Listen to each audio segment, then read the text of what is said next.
Start.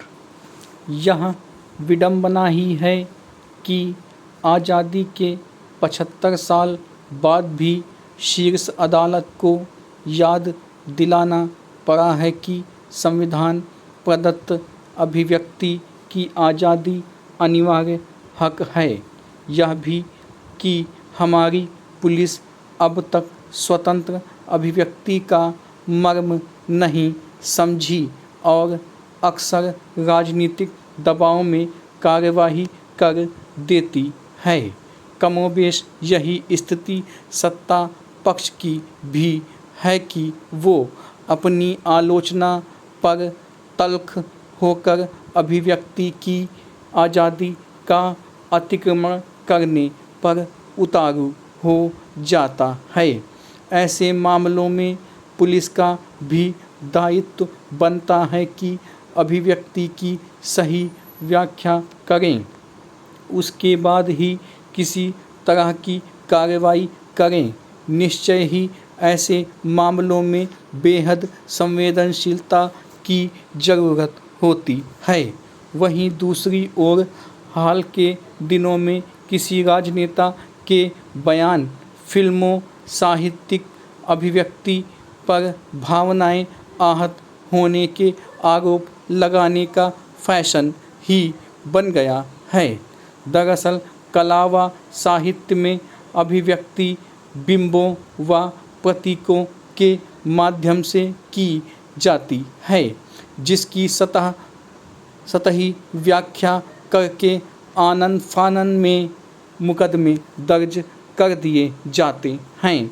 Bharatiya Samaj की तो सदियों से यह खूबसूरती ही रही है कि सभी विचारों व तर्कों का सम्मान किया जाता रहा है, लेकिन हाल के सोशल मीडिया के दौर में कथित भावना आहत होने के आरोप लगाने का रिवाज सा बन गया है।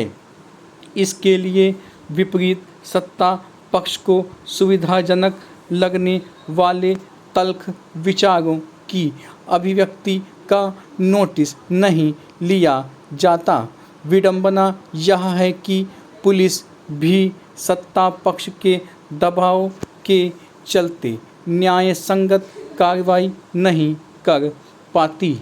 यही वजह है कि पिछले दिनों सांसद इमरान प्रतापगढ़ी की कविता पर प्राथमिकी दर्ज होने तथा अश्लील अभिव्यक्ति करने वाले रणवीर इलाहाबादिया के प्रकरण में सुप्रीम कोर्ट ने मार्गदर्शक टिप्पणियां की। इसमें प्रतापगढ़ी की कविता का मर्म समझे बिना उसके खिलाफ प्राथमिकी दर्ज करने की कड़ी आलोचना की गई। साथ ही शीर्ष अदालत ने सरकारी दिशा निर्देशों में स्वतंत्र अभिव्यक्ति की गरिमा का ध्यान रखने को भी कहा, जिससे किसी के साथ अन्याय न हो सके। पैरा।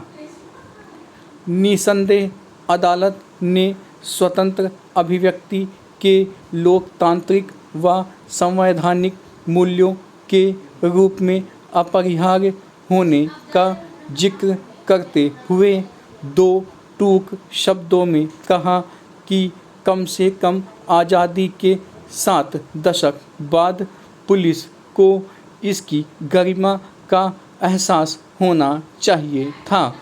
कोर्ट ने नसीहत दी कि प्रतापगढ़ी के खिलाफ मामला दर्ज करने से पहले पुलिस को कविता पढ़नी चाहिए थी और उसका वास्तविक अर्थ समझना चाहिए था। कविता इंसाफ और प्रेम को अभिव्यक्त करती थी, न कि हिंसा दुर्भावना को। कोर्ट ने ऐसी ही टिप्पणी डिजिटल प्लेटफॉर्म के एक कार्यक्रम में भद्दे अश्लील शब्दावली का प्रयोग करने वाले रणवीर इलाहाबादिया को फिर से कार्यक्रम की अनुमति देते वक्त की है। कोर्ट ने चेताया कि अभिव्यक्ति की आज़ादी के मायने अश्लील अभिव्यक्ति कदापि नहीं है।